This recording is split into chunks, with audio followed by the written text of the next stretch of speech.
सोना चांदी क्या करेंगे प्यार में, सोना चांदी क्या करेंगे प्यार में, सोने जैसा दिल है मेरे यार में।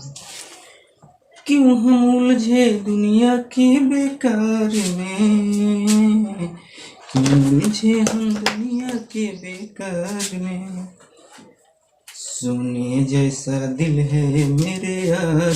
गुड मॉर्निंग दोस्तों, सभी को नमस्ते, जय हिंद दोस्तों। आज हम लोग पढ़ने वाले हैं पार्ट थ्री में कोशिका। जो हम लोग जीवन के सबसे मूलभूत इकाई से हम लोग पाठ चालू किए थे।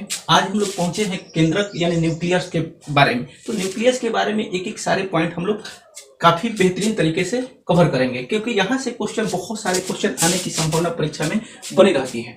तो सबसे पहले हम लोग ये जान लेते हैं कि केंद्रक होता क्या है। तो इससे पहले हम लोग पढ़े थे कि संरचना के आधार पर कोशिका को 3 भागों में बांटा गया था: कोशिका झिल्ली, कोशिका द्रव्य और केंद्रक। सबसे मध्य भाग जो होता है केंद्रक का, जो कोशिका के सबसे अंदर का भाग होता है, वही केंद्रक होता है। और केंद्रक जो होता है तरल पदार्थ होता है, उसके अंदर तरल पदार्थ भरे रहते हैं। ये गोल भी हो सकते हैं, अंडाकार भी हो सकते हैं, और इसकी आकृति जो होती है प्लेट जैसी भी हो सकती है। तो सबसे पहले यहाँ सारे क्वेश्चन हम लोग एक एक करके करते हैं। सबसे पहले लिखे हुए हैं कि केंद्रक की खोज जो है, केंद्रक की खोज रॉबर्ट पेरी ने 1831 ईस्वी में की थी। पहला क्वेश्चन यही पूछेगा कि केंद्रक का खोज यानी न्यूक्लियस की खोज सबसे पहले किसने की थी? तो रॉबर्ट पेरी ने किए थे।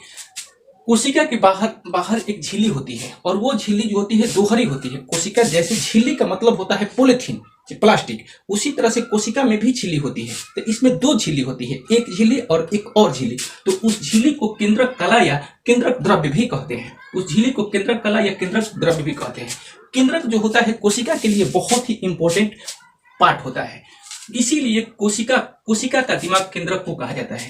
कोशिका का दिमाग यानी कोशिका का ब्रेन जो होता है, ये केंद्रक को कहा जाता है, क्योंकि केंद्रक जो होता है ना, कोशिका को कंट्रोल करके रखता है। क्योंकि कोशिका में राइबोसोम, ये शॉर्ट नाम लिखे हैं, माइटोकॉन्ड्रिया, एंडोप्लाज्मिक रेटिकुलम, गाल्जी उपकरण, लाइसोसोम और ये हो गया सेंट्रोसोम।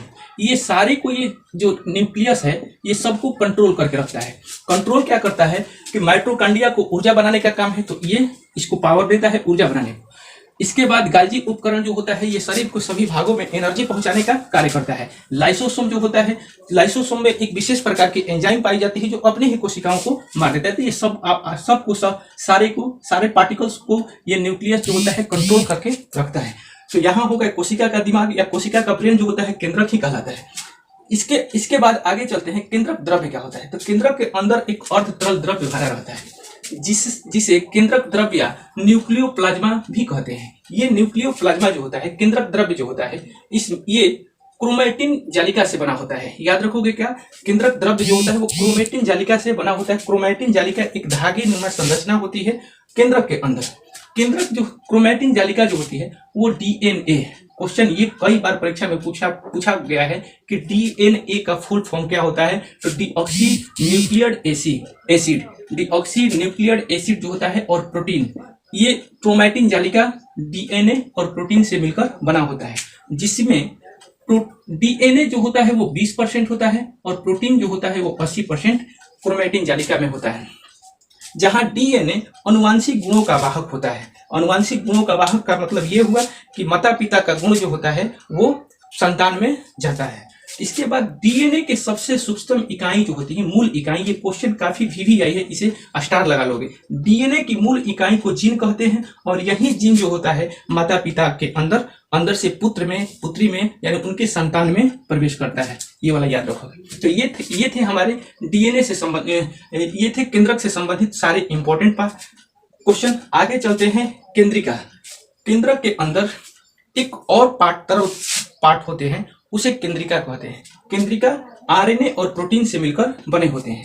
केंद्रिका का कार्य जो है प्रोटीन बनाना होता है। केंद्रिका का कार्य प्रोटीन बनाना, इसीलिए केंद्रिका को राइबोसोम बनाने का मशीन कहते हैं, क्योंकि राइबोसोम प्रोटीन निर्माण करता है, और इसीलिए राइबोसोम जो होता है ये केंद्रिका निर्माण में इसका अहम भूमिका होती है। राइबोसोम बनाने की मशीन को केंद्रिका कहते हैं। तो ये सारे थे केंद्रक से संबंधित, केंद्रिका से संबंधित महत्वपूर्ण क्वेश्चन।